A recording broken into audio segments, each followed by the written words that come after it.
Kabus yang menebal,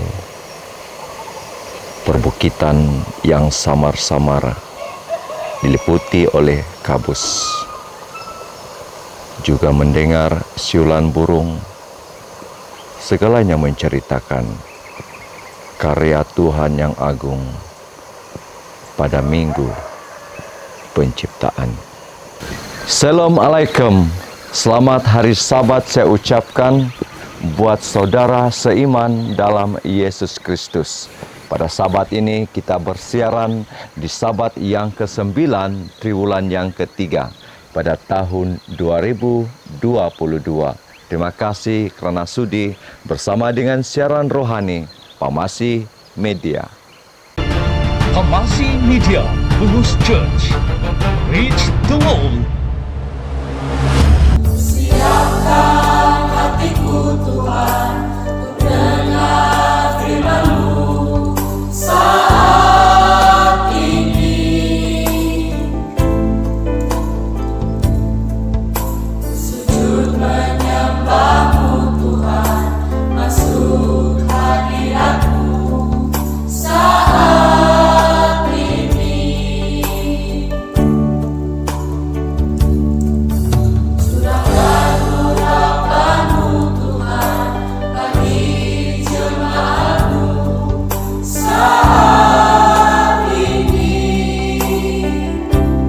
Ku siapkan hatiku Tuhan untuk dengar firman-Mu.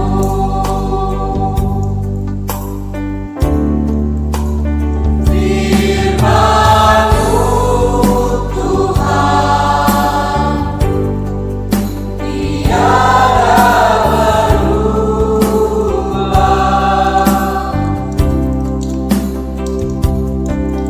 Dahulu, sekarang, selama-lamanya tiada berubah. Firman-Mu Tuhan menolong hidupku. Ku siapkan hatiku Tuhan untuk dengar firman-Mu.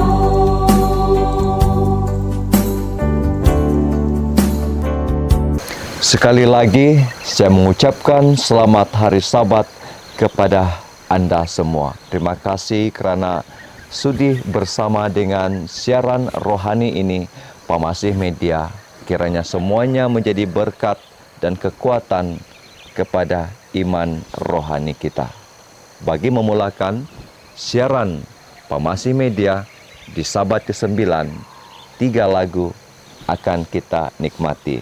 Yang pertama sekali, saya akan mempersilakan kelompok siku-siku yang berasal daripada gereja SDA Puhus, Gaya Ratau, Tamparuli.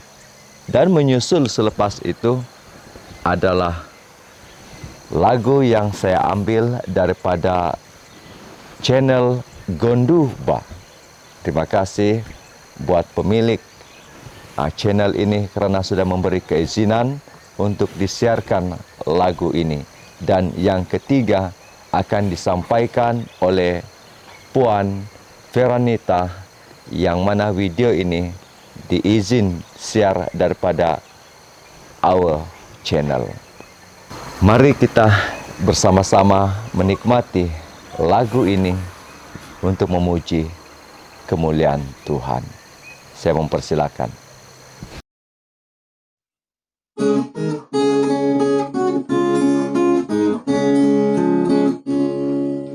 Ini kebenaran mesti percaya. Ini kebenaran mesti percaya. Di mana-mana percaya. Dalam kampung sendiri mesti percaya.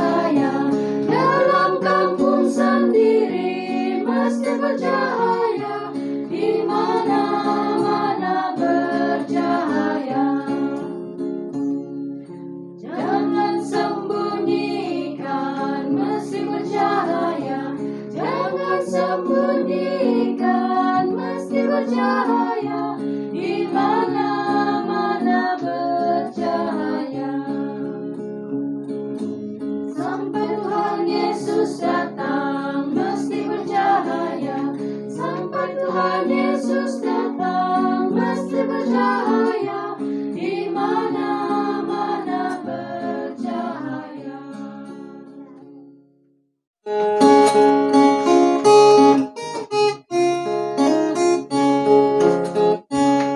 Dunia yang fana bukanlah rumahku, hartaku di sana seberang langit biru. Malaikat melambai di pintu yang cerah, dalam dunia yang gelap ku tak lagi senang. Engkau Tuhan sahabat yang benar, tiada seperti Kau di dunia yang cemar. Malaikat melambai di pintu yang cerah, dalam dunia yang gelap ku tak lagi senang. Mereka menantikanku di surga terang. Majulah terus dengan hati senang, ku tahu yang tanganku Tuhanlah yang pegang. Dalam dunia yang gelap ku tak lagi senang. Engkau Tuhan sahabat yang benar, tiada seperti Kau di dunia yang cemar.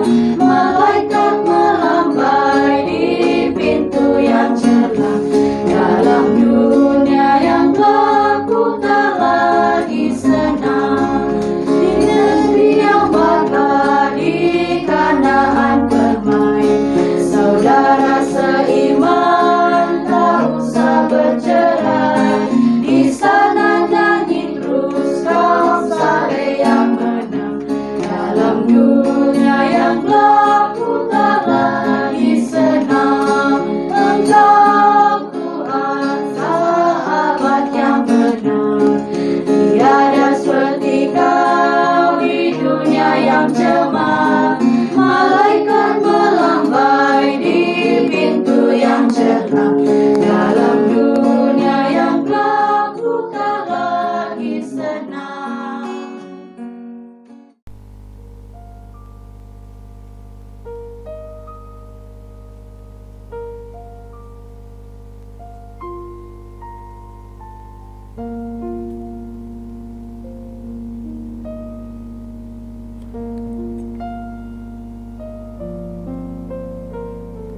Dia telah tinggalkan surga bagiku yang berdosa,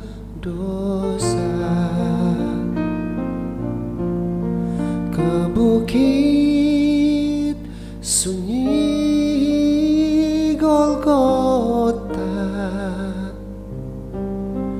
mati ganti bagi aku. Kalau bukan kasih, keringlah hutan, langit tak berbintang, burung takkan terbang. Kalau bukan kasih, surga hanya dongeng, tidak ada cinta. Kalau bukan kasih,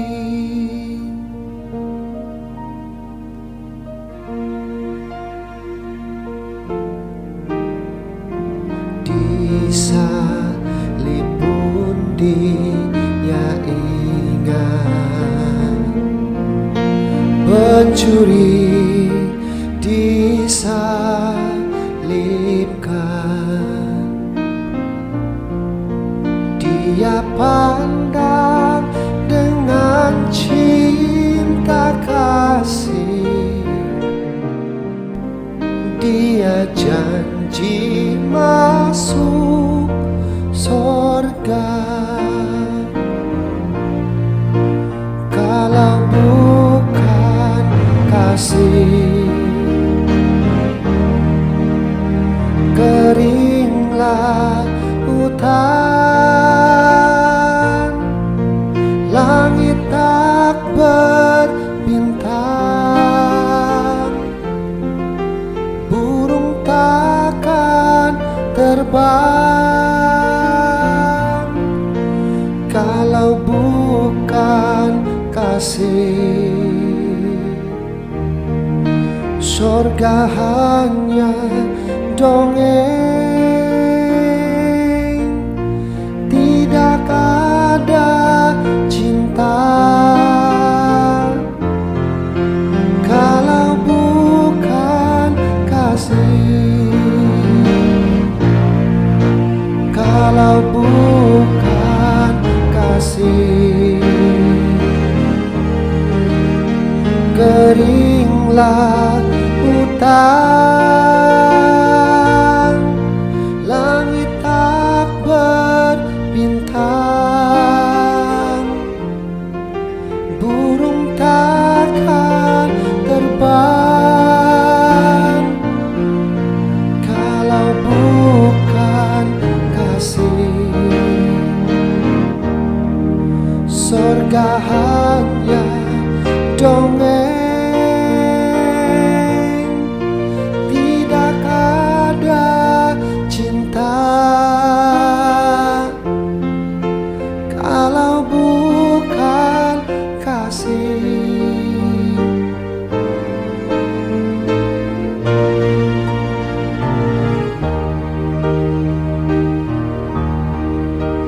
tidak ada cinta. Kalau bukan kasih.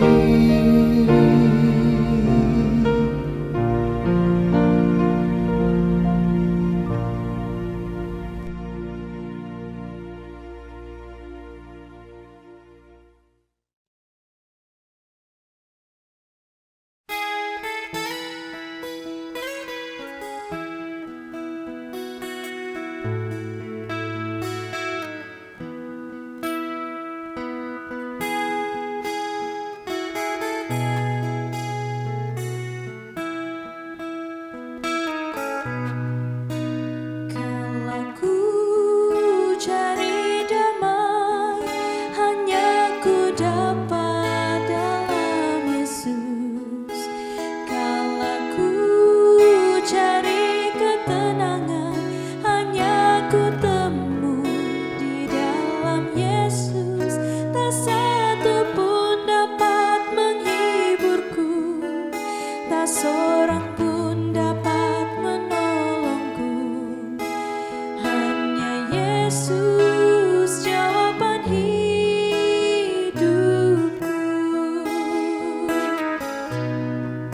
Bersama Dia hatiku damai, walau dalam lembah kekelaman.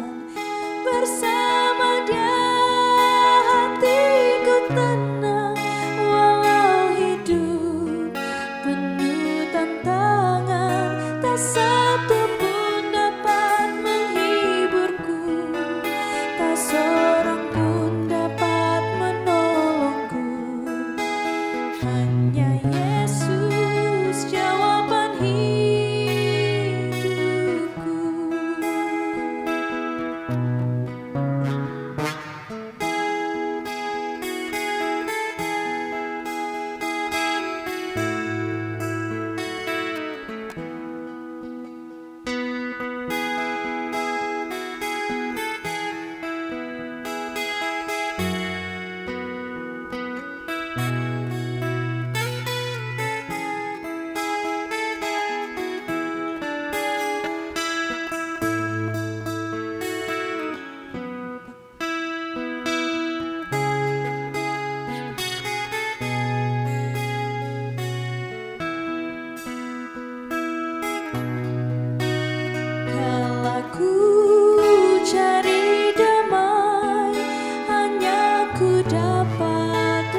Amin.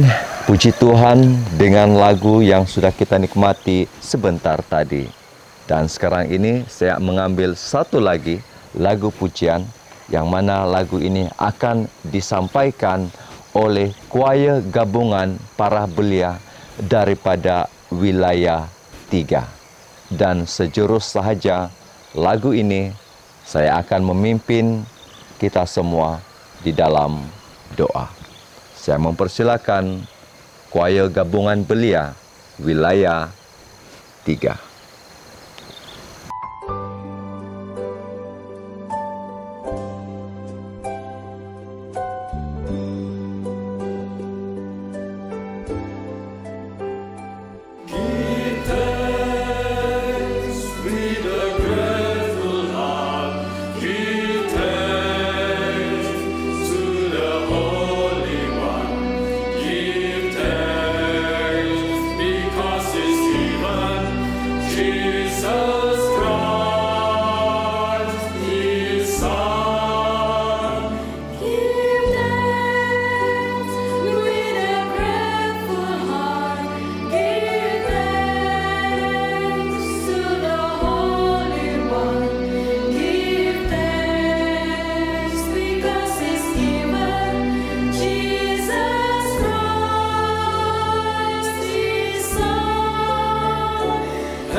Saudara dan saudari, mari kita bersatu di dalam doa. Maha besar Allah Bapa yang penuh kasih di dalam kerajaan sorga. Kami sudah berada di sabat perhentian-Mu. Kiranya sabat ini membawa kami kepada satu komitmen iman yang kuat, yang teguh terhadap perjuangan iman kami, agar kami boleh menang masuk ke dalam gerbang sorga yang Tuhan sudah janjikan.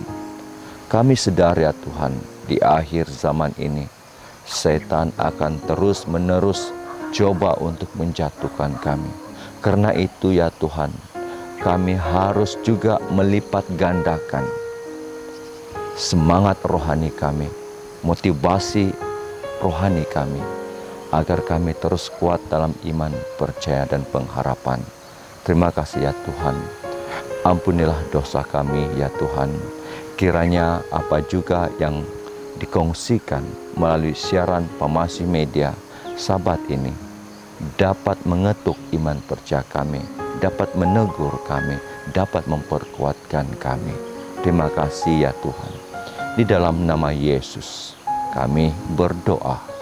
Amin. Tibalah saatnya sekarang ini kita akan mendengar berita mission di sabat yang ke-9. Cik Sherin Jodin akan melayani kita di dalam penyampaian berita misi pada sabat ini. Saya mempersilakan. Selamat hari Sabat kepada kita semua. Tajuk berita mission kita pada sabat ini, daripada pengkritik menjadi murid. Brenner dilahirkan dalam keluarga yang mengamalkan campuran agama Kristen dan ilmu gaib di Salvador, Brazil. Dia akhirnya bersekolah di sekolah Seventh-day Adventist. Di sekolah itu dia mempunyai seorang guru yang membangkitkan minatnya untuk membaca Alkitab. Tetapi Brenner membesar menjadi seorang remaja yang memberontak. Oleh karena dia turut serta dalam party dan minum alkohol di luar kampus, maka dia berasa peraturan sekolah mula tidak menyenangkan dia. Nampaknya sekolah melarang segala-galanya. Gadis-gadis tidak boleh memakai anting-anting. Gadis-gadis tidak boleh memakai skirt pendek. Gadis-gadis tidak boleh memakai pengilat kuku. Lebih teruk lagi, lelaki tidak boleh duduk di sebelah perempuan di gereja sekolah. Peraturan sekolah untuk tingkah laku Kristen tidak masuk akal baginya. Dia mempersoalkan semua peraturan yang dikuat-kuasakan. Apabila Breno tamat pengajian, dia berhenti pergi ke gereja dan membaca Alkitab. Dia menjadi pengkritik tegar agama Kristen. Dia bercakap besar di hadapan rekan-rekannya. Saya akan pergi ke mana-mana sahaja di dunia kecuali ke gereja. Dia secara terbuka mempersoalkan Tuhan mengenai petikan Alkitab yang dia tidak paham. Dia bercakap buruk tentang gereja. Dia juga tidak lagi mahu berkawan dengan teman wanita Adventisnya. 5 tahun selepas menamatkan pengajian dari sekolah menengah, dia menerima jemputan yang tidak dijangka daripada seseorang rekan sekolah menengah, yaitu Victor, untuk menghadiri pembaptisannya. Hari pembaptisan terbukti menjadi peristiwa penting bagi kedua-dua Victor dan Breno. Selepas pembaptisannya, Victor memperkenalkan Breno kepada pastor Adventis. Pastor segera berdoa untuk Breno dan Victor. Selepas doa, pastor itu memeluk Breno dan menjemputnya untuk datang ke gereja untuk acara kebaktian. Breno meninggalkan pembaptisan dalam suasana termenung. Doa pendeta itu dan sambutan hangat telah menyentuh hatinya. Dia mahu kembali ke gereja. Breno kembali ke gereja untuk kebaktian Sabat. Di sana dia bertemu dengan Tuhan buat kali pertama. Saya bertemu Tuhan yang penyayang. Melalui khotbah pastor, dia belajar lebih banyak tentang Kristus, Injilnya, dan rahmatnya. Mata Breno terbuka. Pikiran negatifnya selama bertahun-tahun hilang. Dia berasa dialu-alukan dan disayangi oleh para anggota gereja yang lain, walaupun mereka tidak mengenalinya. Mereka memantulkan kasih Tuhan yang dia dengar dalam khotbah Sabat. Tidak lama selepas Breno kembali ke gereja, dia mulai mengambil pelajaran Alkitab dengan pastor. Kemudian, semasa pandemi COVID-19, pada hari Sabat yang sangat istimewa, dia dibaptiskan. Sekarang, Breno memahami bahwa jemputan rekannya ke pembaptisannya mengubah hidupnya selama-lamanya. Kristus telah mengubah hidup saya sepenuhnya, katanya. Dalam tempo yang singkat, saya berubah daripada menjadi pengkritik kepada murid. Bukan karena jasa saya sendiri, tetapi karena kehendak Tuhan adalah baik, sempurna, dan menyenangkan. Sebahagian daripada persembahan Sabat ke-13 kuartal ini akan membantu mendirikan 4 buah gereja baru di Brazil, di mana orang muda lain seperti Breno boleh belajar tentang Yesus yang penyayang dalam Alkitab. Terima kasih kerana merancang untuk memberikan persembahan dengan murah hati pada 24 September. Sekian sahaja cerita misi kita pada Sabat ini. Amin dan puji Tuhan. Berita misi yang begitu memberi motivasi buat kita semua. Puji Tuhan luar biasa. Dan saat ini kita akan mendengar lagu pujian yang seterusnya sebelum kita mendengar khotbah di Sabat yang ke-9. Dan penyampai lagu pujian yang seterusnya adalah pelajar-pelajar Malaysia daripada AIU. Saya mempersilakan lagu pujian pelajar Malaysia AIU, dan selepas itu Puan Miss Kelly akan membawa kita di dalam doa. Saya mempersilakan.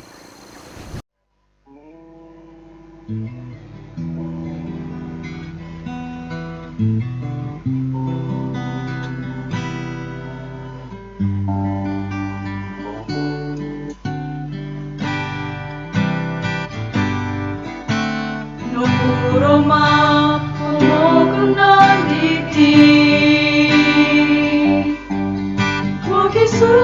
Tuhan utama wayaan Toririmo notosin duwalang Kada kotomo aroy sandiho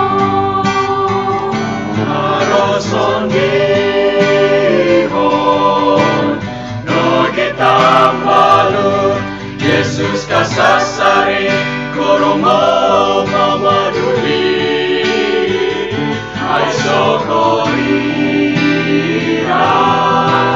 sinanong kau kada kotomo Yesus nasondihon Harumaso toko songulunan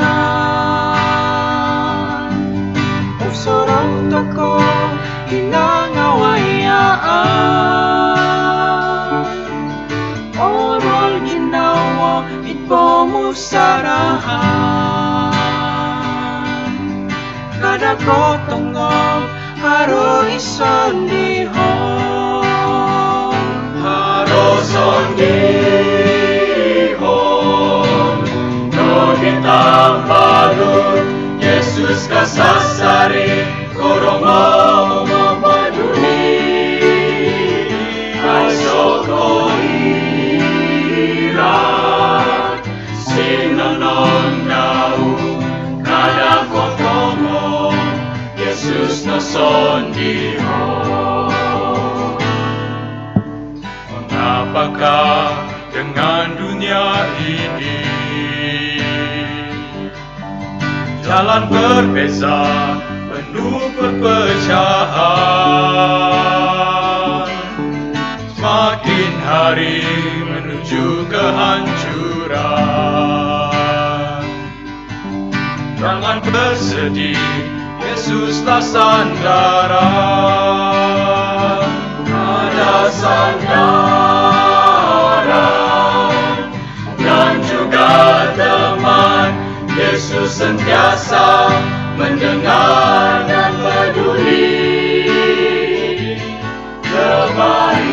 Kebaikannya tiada bandingan Jangan bersedih, sandar pada Yesus Ada masa kita kesorangan Perjalanan hidup yang dialami Ku berduka saat ku mengenang Jangan bersedih, Yesus sandaran Ada sandaran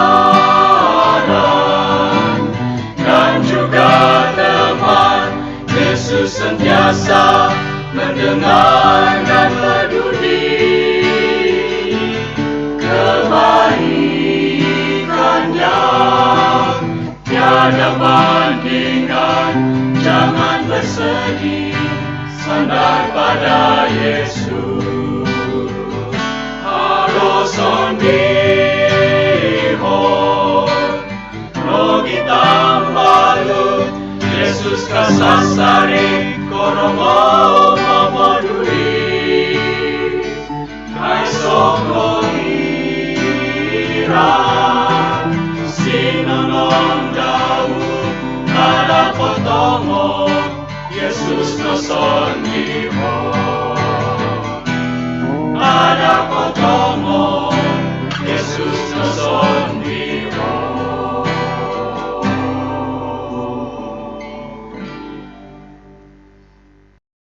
Bapa yang bersemayam dalam kerajaan syurga, terpujilah Engkau yang berkuasa atas segala makhluk yang mendiami ruang ciptaan-Mu. Kami tunduk di hadirat-Mu Bapa, mengaku segala kelemahan dan dosa kami. Namun kami sangat berterima kasih Bapa kerana Engkau selalu ada untuk melindungi kami daripada berbuat segala sesuatu yang tidak Engkau berkati. Bapa, kerana kelemahan kami, maka kami mau datang kepadamu. Kurniakan kami kekuatan dan keberanian untuk menjadi baru setiap hari. Sediakan kami untuk menerima firman Bapa yang disampaikan melalui hamba-Mu, Pastor Juniel sebentar lagi. Kami mau menjemput Roh Kudus dan para malaikat untuk bersama-sama kami pada saat ini. Biar fokus kami hanya pada firman-Mu dan kami dapat menghadamnya menjadi satu lagi kekuatan iman dan bekalan kami untuk terus berpegang pada janji-Mu, bahwa pada saatnya tiba Engkau akan datang menjemput kami untuk tinggal bersama-Mu dalam kerajaan kekal kelak. Terima kasih Bapa, Engkau sudah menjawab doa ini sesuai dengan rencana-Mu yang sempurna. Dalam nama Yesus Kristus kami berdoa. Amin. Amin. Puji Tuhan, dengan doa yang sudah dilayangkan oleh Puan Miss Kelly sebentar tadi. Nah, saat ini kita sediakan hati kita untuk mendengar khotbah di Sabat yang ke-9. Namun sebelum itu, saya senang untuk memperkenalkan siapakah pembicara kita pada Sabat ini. Dan pembicara kita pada Sabat ini adalah Pastor Juniel McDaniel Gara. Beliau berasal daripada Kampung Kitompu, Tamparuli. Dan sekarang ini Pastor Juniel sedang melayani Kota Kinabalu City English SDA Church. Dan demikianlah serba sedikit info tentang pembicara kita. Tanpa membuang masa, mari kita menikmati firman Tuhan yang indah. Saya mempersilakan Pastor Juniel. Shalom, selamat hari Sabat kepada kita semua. Terima kasih kesempatan ini di mana saya dapat bersama-sama lagi untuk melayani saudara-saudari, melayani Tuhan dalam acara kebaktian pada hari Sabat ini melalui platform YouTube Pemaski Media. Ya, terima kasih Elder Doni karena memberikan saya peluang ini untuk dapat bersama-sama dengan saudara-saudari dalam ibadah yang suci ini. Dan terima kasih juga atas lagu-lagu yang telah kita dengar sebentar tadi. Semua itu dapat, saya yakin dapat mengangkat jiwa kita lebih dekat dengan Tuhan dan dapat lebih menguatkan iman kita dan lebih mengukuhkan, memantapkan kebaktian kita pada hari Sabat ini. Ya, beberapa minggu yang lalu Elder Doni telah pun memberikan saya satu message untuk request saya untuk berkhotbah. Saya ingin memperkenalkan diri saya. Mungkin saudara Doni sebentar tadi sudah memperkenalkan serba sedikit. Nama saya Juniel McDaniel Gara. Saya berasal dari Kampung Kitompu, Tamparuli, dan saya telah baru saja menamatkan kuliah saya, bukan baru, tapi 2019 menamatkan perkuliahan saya di Asia Pacific International University di Thailand, mengambil jurusan teologi. Nah, dan pada saat ini sama seperti apa yang Elder Doni telah perkenalkan sebelum tadi, saya sedang melayani di salah satu gereja kita di Kota Kinabalu City English SDA Church di dekat Bukit Padang bersama-sama dengan senior pastor Malvin Kakim. Ya, jadi pada saat ini kita akan mempelajari satu topik khotbah yang dapat kita temui dalam 1 Raja-Raja 19 ayat 4. Kamu tahukah apa yang terjadi dalam buku 1 Raja-Raja 18? Sudah tentu banyak kita telah pun mendengar cerita mengenai profet ini ataupun nabi ini. Dan tajuk khotbah pelajaran kita pada pagi ini adalah The Suicidal Prophet ataupun nabi yang ingin membunuh diri. Nah, dalam 1 Raja-Raja 19 ayat 4. Mengapa saya mengambil tajuk ini, nabi yang ingin bunuh diri? Karena jikalau kita melihat data-data statistik pada saat ini, terutamanya sewaktu MCO lalu yang kita baru saja lalui. Dalam waktu MCO, kes bunuh diri di Malaysia meningkat. Ya, tahun 2019 terdapat 609 kes bunuh diri. Ya, ini sebelum terjadinya COVID-19. sebelumnya kita di lockdown. Nah, pada tahun 2020 631 kes bunuh diri. Ya, 631 kes bunuh diri dan terdapat 1080 cubaan untuk membunuh diri tahun 2020. Nah, tahun 2021, tahun lalu terdapat 336 kes bunuh diri di kuartal pertama. Bayangkan, setengah dari total kes 2020. 336 kes bunuh diri pada kuartal pertama dari Januari hingga Mac. Nah, mengapa terdapat begitu banyak orang-orang yang coba untuk membunuh diri? Dalam statistik terdapat 25% disebabkan oleh karena mereka mengalami hutang, mengalami masalah keuangan. Mereka mungkin saja terbeban oleh karena MCO tidak dapat kerja, tidak dapat keluar untuk melakukan bisnis. Jadi mereka berhutang daripada beberapa tempat untuk meneruskan kehidupan. Tapi ini menyebabkan mereka depression, mereka tertekan dan akhirnya bunuh diri. Nah, 24% adalah masalah keluarga. 24% masalah keluarga. Mungkin mereka tidak mempunyai masa untuk bersama-sama di luar, terkurung di rumah bersama-sama, bergaduh, dan ini membuatkan mereka tertekan. Dan 23% disebabkan oleh perkawinan yang ataupun fail marriage ataupun masalah rumah tangga yang gagal. Oke, dan 1.3% daripada bunuh diri inilah yang menyumbang dalam kes kematian sedunia. 1.3%. Oke. Jika kita melihat di website newspaper dan juga di Facebook, kita selalu melihat benda-benda sedemikian, orang bunuh diri. Baru-baru saja lagi kita mendengar sahabat kita di Tamparli sendiri, di kawasan kita, mempunyai masalah dan akhirnya membunuh diri. Nah, jika kita melihat daripada statistik tersebut ataupun masalah-masalah COVID. Nah, jika kamu ingat sewaktu MCO dahulu, setiap hari kita kena update oleh KKM, Majelis Keselamatan Negara. Mereka update berapa ribu case setiap hari. Nah, saya sendiri jika melihat statistik begitu, setiap hari case meningkat, saya sendiri merasa tertekan. Mengapa? Karena banyak orang di luar sana yang berhadapan dengan COVID, mengalami COVID, dan akhirnya ada banyak yang meninggal. Bagaimana jika saudara-saudari saya ataupun keluarga terdekat saya yang terkena dengan COVID ini?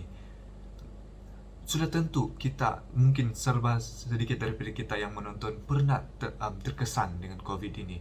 Sama ada kita sendiri yang dijangkiti ataupun saudara ahli keluarga kita yang terjangkiti. Sudah tentu kita sendiri merasa tertekan dan sangat membebankan bagi hati kita ketika kita mendengar akan kabar-kabar tentang COVID ini.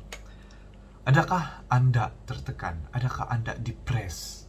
Adakah Anda mengalami masalah tersebut? Ingin give up dalam kehidupan, ingin merasakan sudah cukup, tidak dapat tahan lagi dengan kehidupan yang begini, yang sangat tertekan ini, ataupun sangat membuatkan kita tidak tenang, tidur tidak lena, mandi tidak basah oleh karena masalah-masalah yang kita hadapi.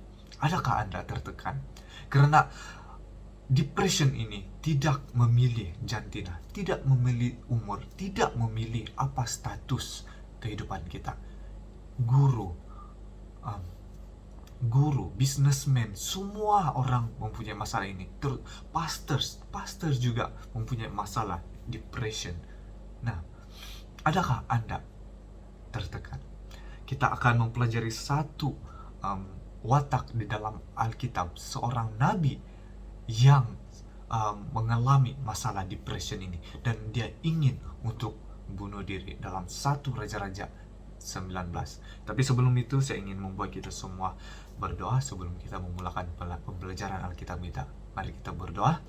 Bapa di surga, terima kasih atas kesempatan ini kami dapat mempelajari firman-Mu ya Tuhan. Biarlah Engkau beserta dengan kami semua dalam pembelajaran ini, dan biarlah nama-Mu dimuliakan. Dalam nama Yesus kami berdoa. Amin.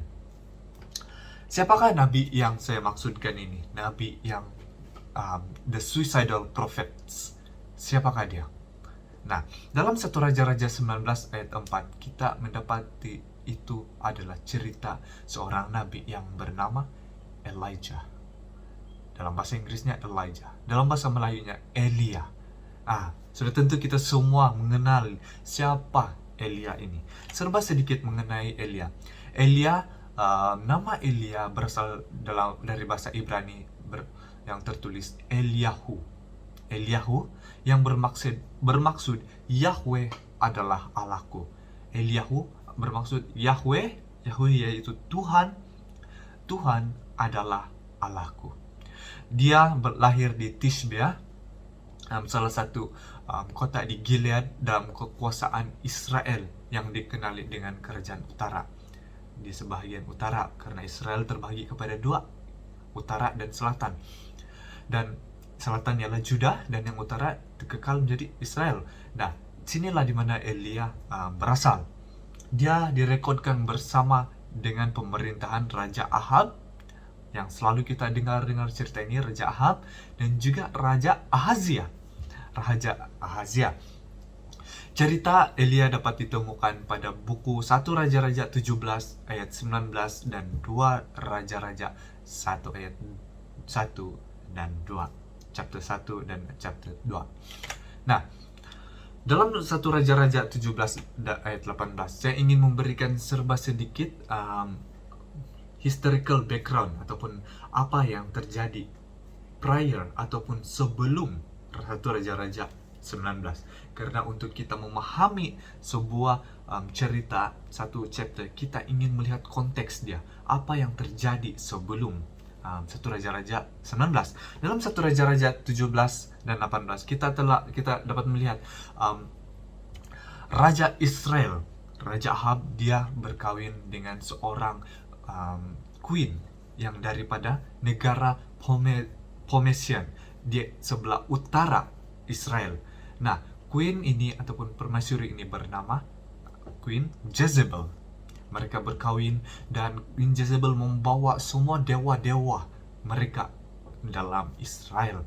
Nah, jadi mungkin karena cinta, Raja Ahab pun ikut saja apa yang Queen Jezebel mahukan. Mereka mendirikan tempel ataupun apa kalau Melayu itu kuil-kuil bagi dewa-dewa ini.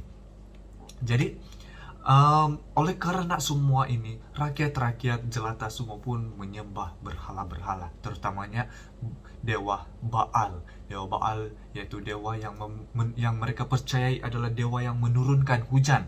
Nah, dan oleh karena ini Tuhan mengirim Elia untuk menegur Queen Jezebel pada waktu itu. Bukan Queen Jezebel saja, kepada seluruh istana Raja Ahab dan Queen Jezebel. Oleh karena apa yang mereka lakukan ini tidak mengikut kehendak Tuhan, karena mereka telah pun mempunyai dewa lain. Nah, apa yang terjadi? Elia pun pergi dan menegur istana itu, karena yang mereka lakukan itu melanggar kehendak Tuhan. Dan oleh karena itu Raja Ahab begitu marah, dan dia coba untuk mengejar Elia, untuk membunuh Elia. Tetapi dengan sekelip mata Elia hilang, dan Elia dikirim Tuhan ke sungai Keret. Dan di sanalah Tuhan memelihara Elia, karena Elia telah menegur, "Oh, dewa Baal," dia bilang, "dewa Baal ini adalah dewa yang menurunkan hujan.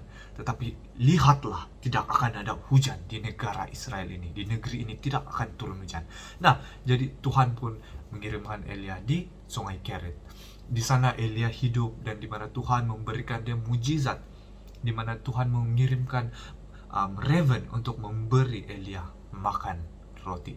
Kamu bayangkan bagaimana Tuhan memelihara Elia dengan menghantar burung untuk memberikan Elia makanan.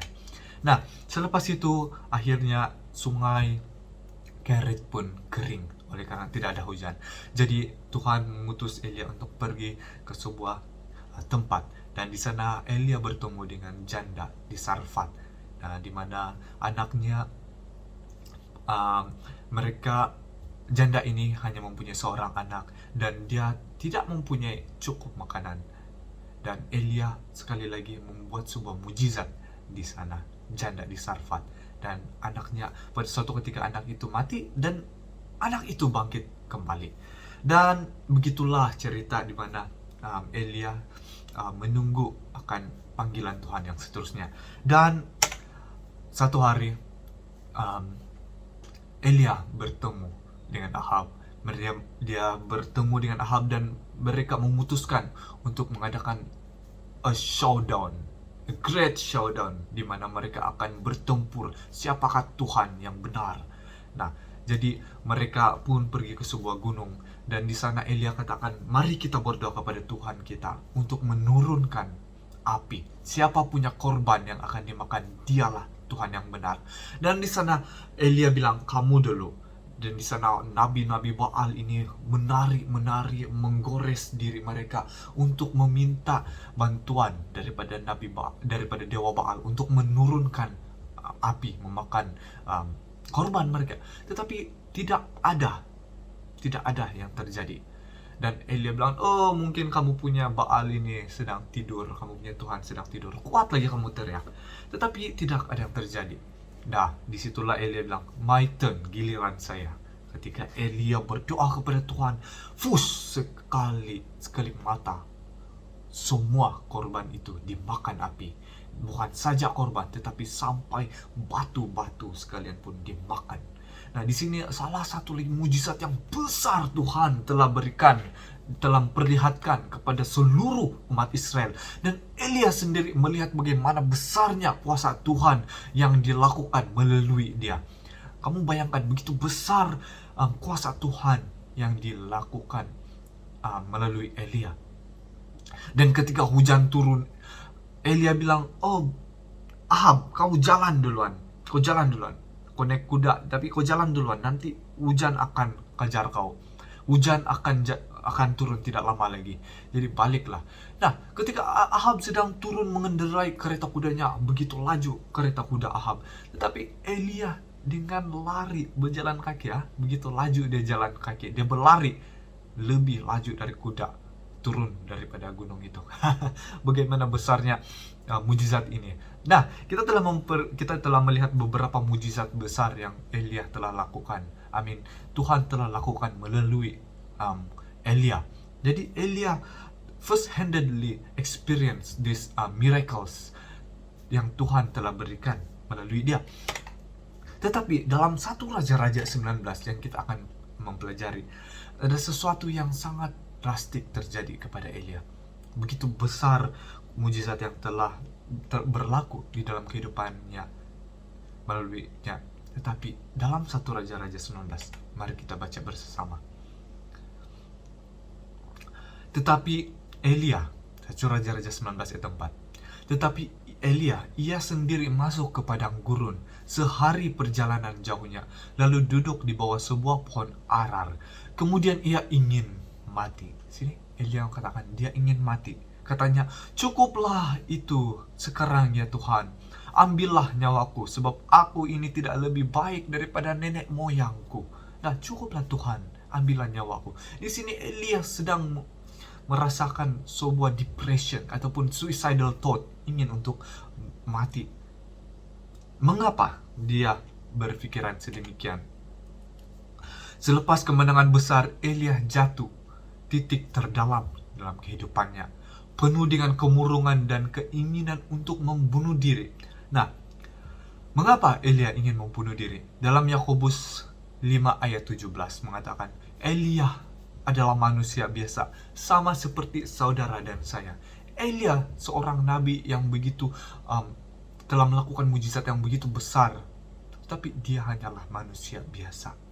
dia adalah manusia biasa sama seperti kita, kata Yakobus 5 ayat 17. Dan ia telah bersungguh-sungguh berdoa supaya hujan jangan turun, dan hujan tidak turun di bumi selama 3 tahun dan 6 bulan. Nah, itu yang terjadi sebelum.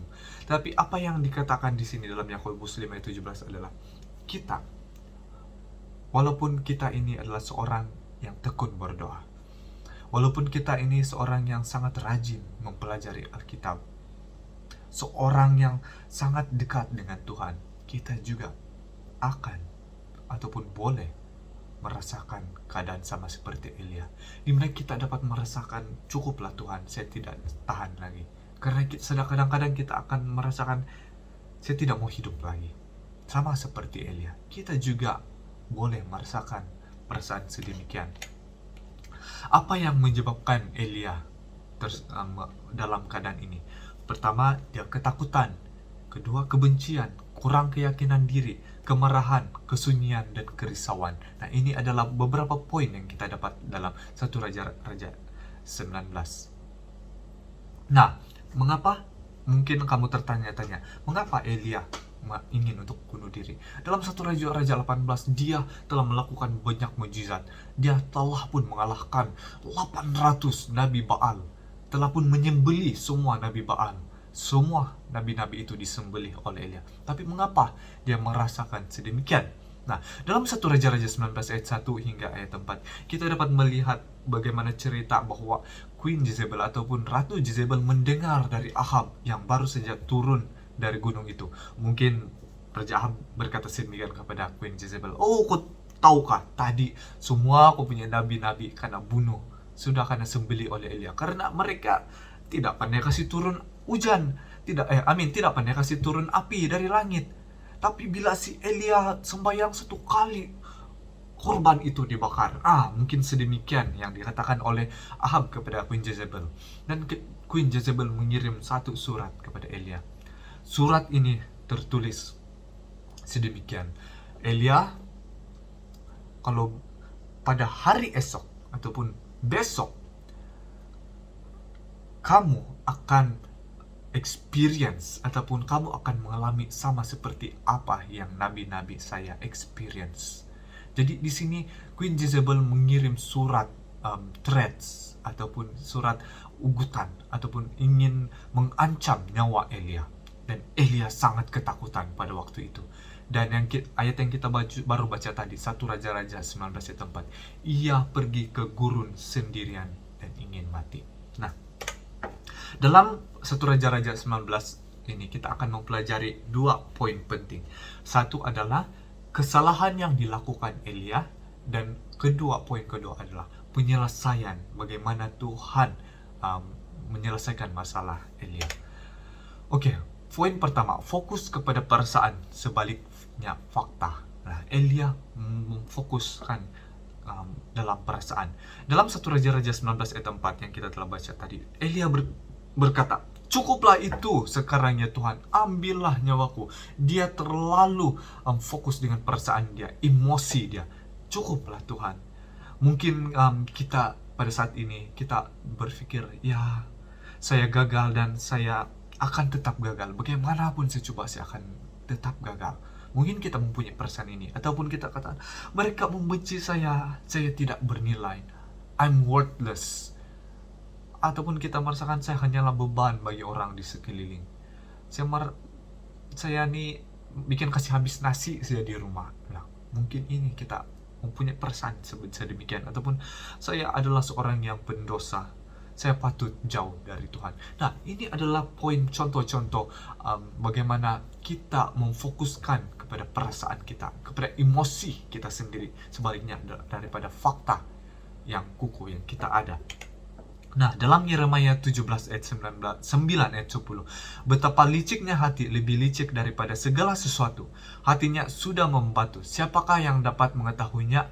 Di sini dikatakan, aku Tuhan yang menyelidiki hati, yang menguji batin, untuk memberi balasan kepada setiap orang yang setimpal dengan tingkah langkahnya, setimpal dengan hasil perbuatannya. Nah, ini adalah Tuhan yang mengatakan, Tuhan mengenal kita sebenarnya. Tuhan mengetahui apa yang berada di hati kita.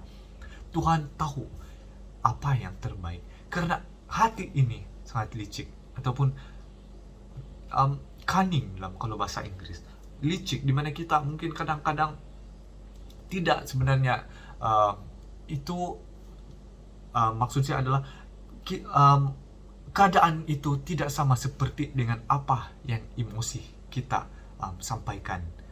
Janganlah kita mengikuti emosi, terutamanya ketika kita depres ataupun tertekan. Poin kedua, terkadang kita membandingkan diri sendiri dengan orang lain.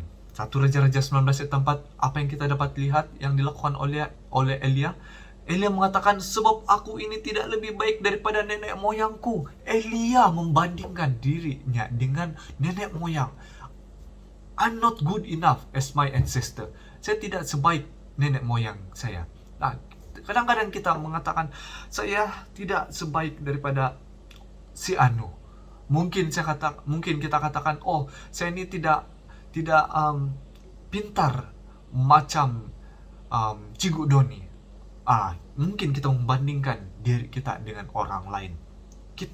Kita terkadang merendahkan diri kita, merendah-rendahkan diri kita, dan membandingkan orang yang lebih baik dari kita. Nah, inilah yang dilakukan Elia ketika 1 Raja-Raja 19 ayat 4, sebab aku tidak lebih baik daripada nenek moyangku. Inilah yang dilakukan Elia dan membuatkan dia tertekan. You are special. God made you with a unique plan and purpose. Anda ini adalah spesial. Anda dan saya spesial.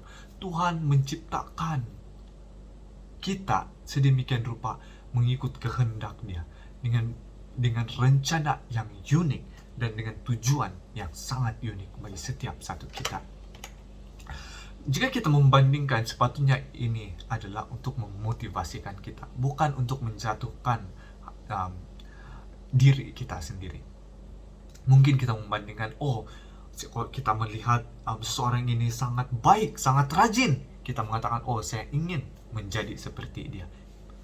Kita melihat seorang ini sangat aktif dalam pelayanan pamasi, selalu bernyanyi, selalu melakukan pelayanan khotbah. Mungkin kita katakan, saya juga ingin sama seperti dia. Saya ingin belajar bernyanyi supaya saya juga dapat menyampaikan puji-pujian.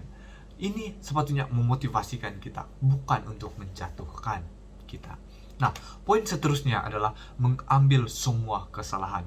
Dalam 1 Raja-Raja 19 ayat 10, ayat yang seterusnya kita membaca, aku bekerja segiat-giatnya bagi Tuhan Allah semesta alam, karena orang Israel meninggalkan perjanjianmu, meruntuhkan mezbah-mezbahmu, dan membunuh nabi-nabimu dengan pedang.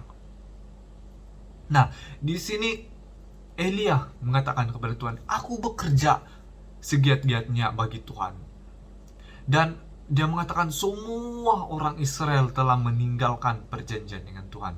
Nah, Elia meletakkan beban pada bahunya sendiri. Dia mengambil semua beban orang Israel pada bahu dia sendiri. Dia menyalahkan dirinya atas kematian nabi-nabi Tuhan yang lainnya. Elia telah melakukan tanggung jawab dengan mempengaruhi orang-orang itu, tetapi dia tidak boleh mengubah mereka karena Tuhan telah memberikan manusia kebebasan untuk memilih. Nah, jadi Elia meletakkan semua umat Israel di bahunya. Tetapi kita harus tahu, Elia telah pun menyampaikan firman itu. Kita telah menyampaikan firman itu kepada orang lain. Tetapi kita tidak semestinya meletakkan semua beban itu kepada bahu kita. Karena bukan kita yang melakukan pekerjaan Tuhan, tetapi Tuhan yang melakukan pekerjaannya melalui kita. Kita hanyalah instruments.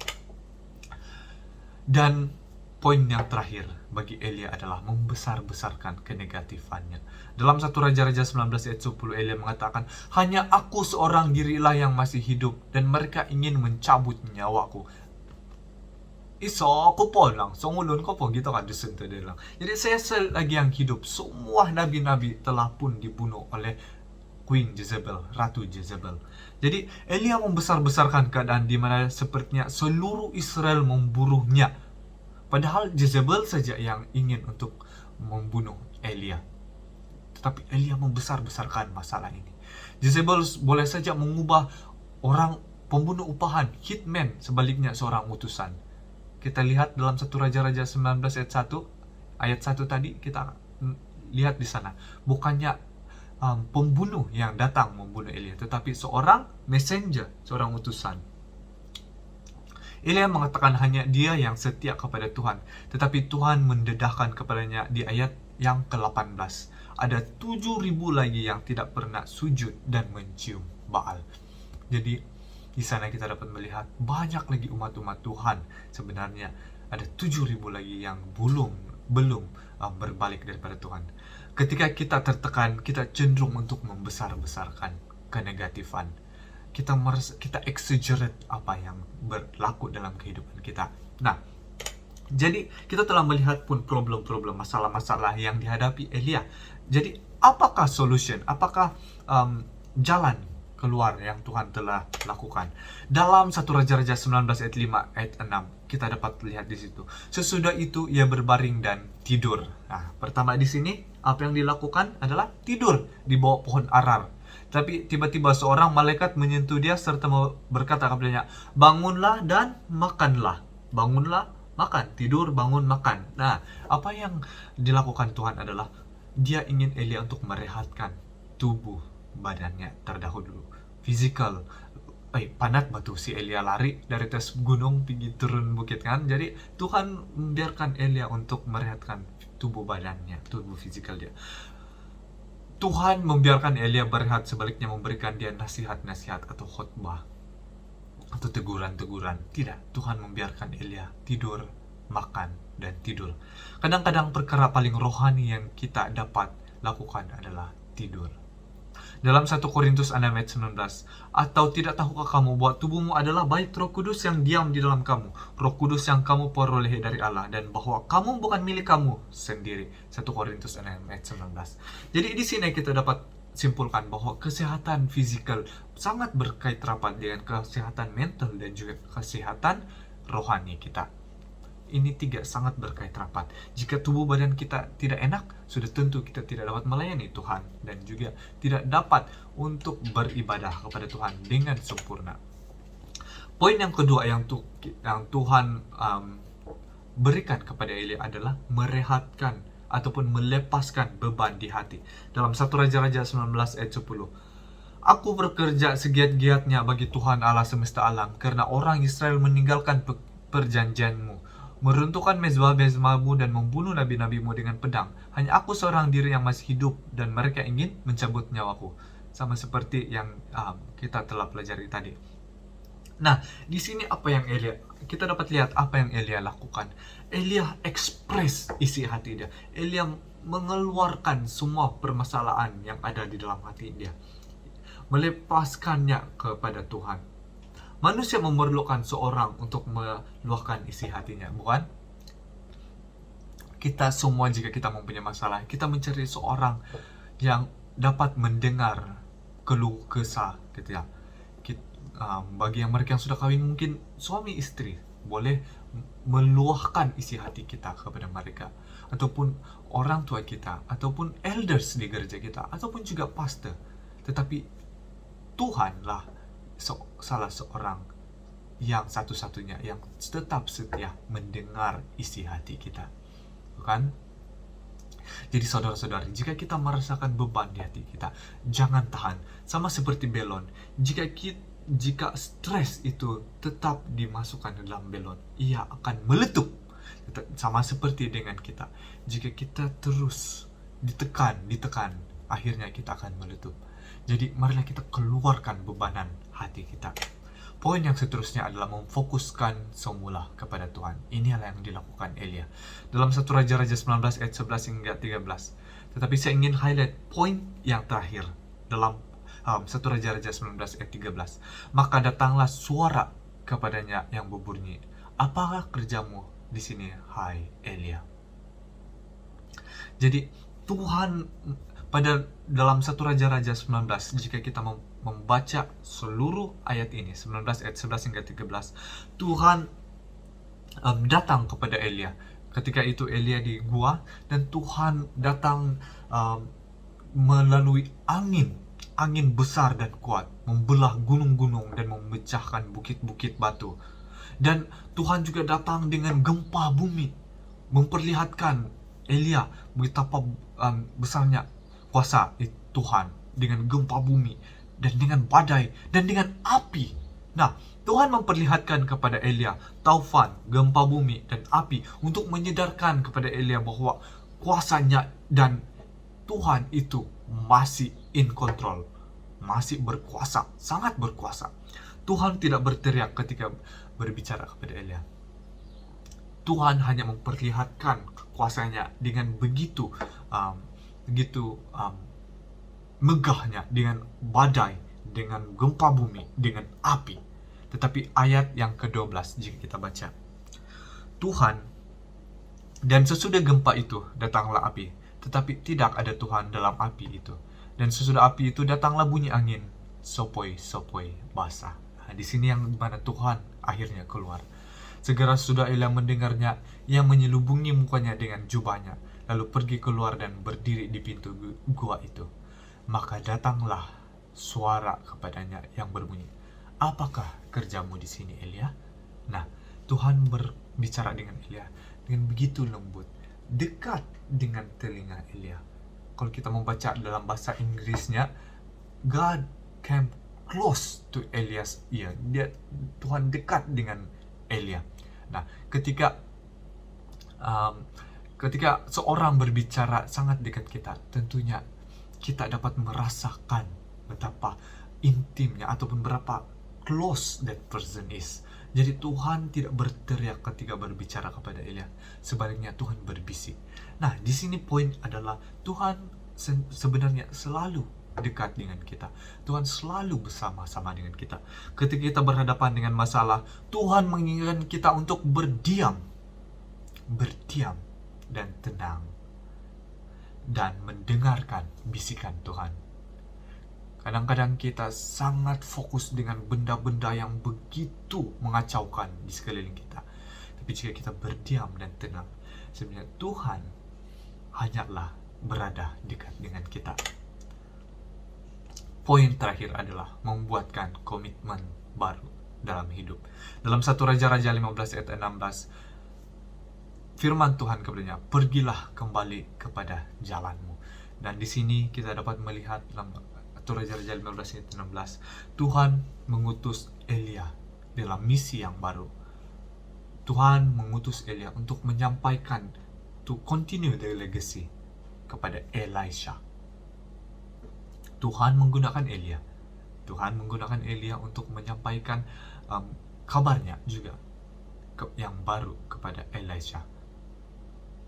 Dan saudara-saudari, ketika kita masih mempunyai masalah depression atau tekanan, marilah kita ikut apa yang dilakukan dalam 1 Raja-Raja 19 ini. Kita telah mempelajari betapa besarnya depression yang Elia hadapi, sehingga dia ingin untuk bunuh diri. Tapi apa yang Tuhan lakukan? Berdiam, tidur, makan, refresh our body, refresh our physical needs, dan seterusnya. Commit kembali kepada misi yang Tuhan telah berikan kepada kita, untuk kembali dalam pelayanan. Digunakan Tuhan dalam ladangnya akan memberikan kita sebuah tujuan hidup yang baru. Mungkin kita sekarang tidak mempunyai tujuan hidup. Apakah yang saya harus lakukan? Apakah yang saya harus lakukan pada saat ini? Saya tidak berguna, mungkin kita berpikir sedemikian. Tetapi apa yang dilakukan Elia? Apa yang dilakukan Tuhan kepada Elia?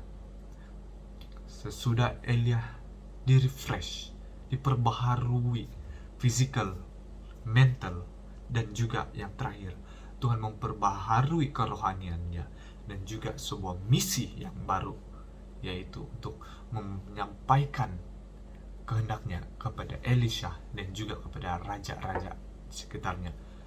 Dan akhirnya kita telah mengetahui sebuah cerita happy ending yang terjadi bagi Elia, di mana Tuhan menjemput Elia naik ke surga.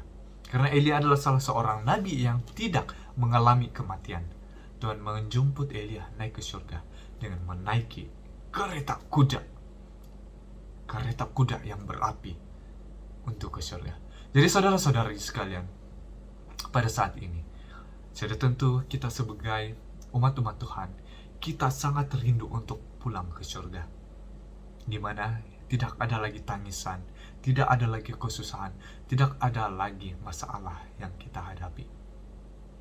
Marilah kita tetap untuk tekun dalam pelayanannya, dalam iman kita kepada Tuhan. Betapa susah pun kehidupan ini di bumi, betapa banyak masalah kita, marilah kita tetap beriman kepada Tuhan, karena Tuhan akan menyegarkan kita dan akan membawa kita ke negeri yang indah itu. Terima kasih dan Tuhan memberkati. Amin dan puji Tuhan. Terima kasih kepada Pastor Juniel, ataupun lebih dikenali di kalangan para sahabat Pastor Junjun. Terima kasih Pastor Junjun karena sudah melayani Pemasi Media pada Sabat ini.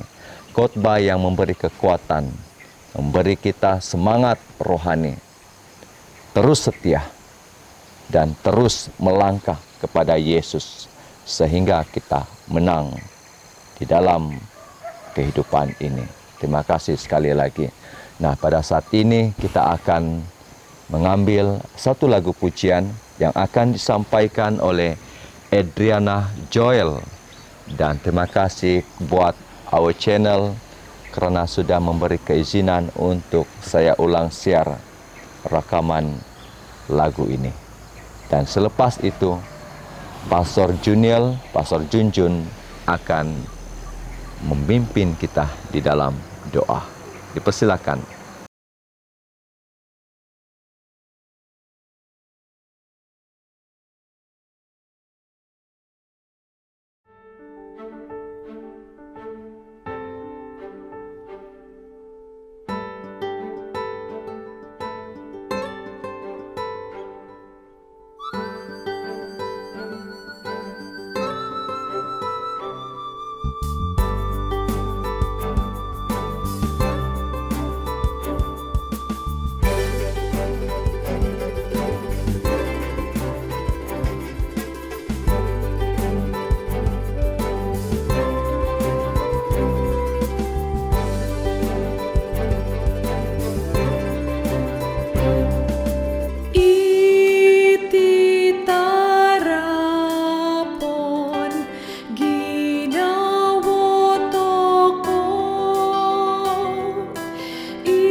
Mari kita berdoa.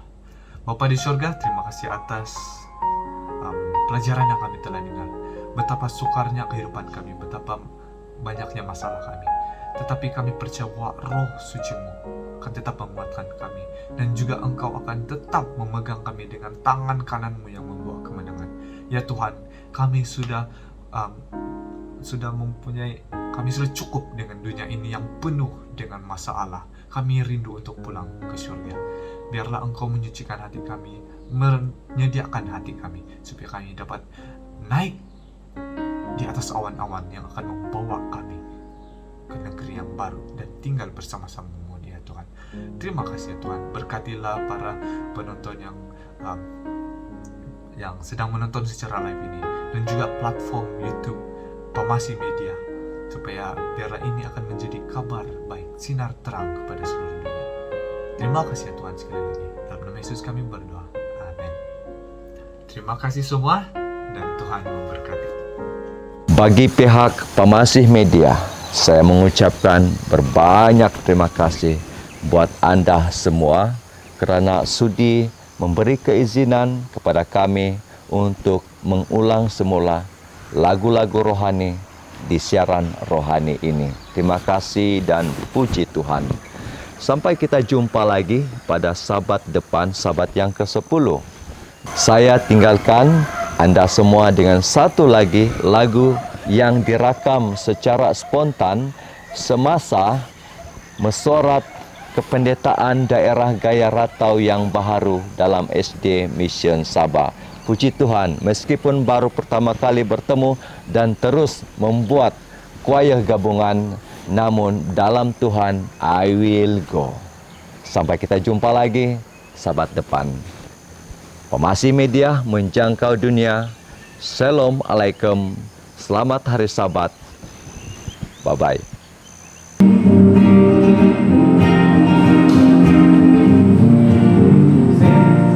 Selesai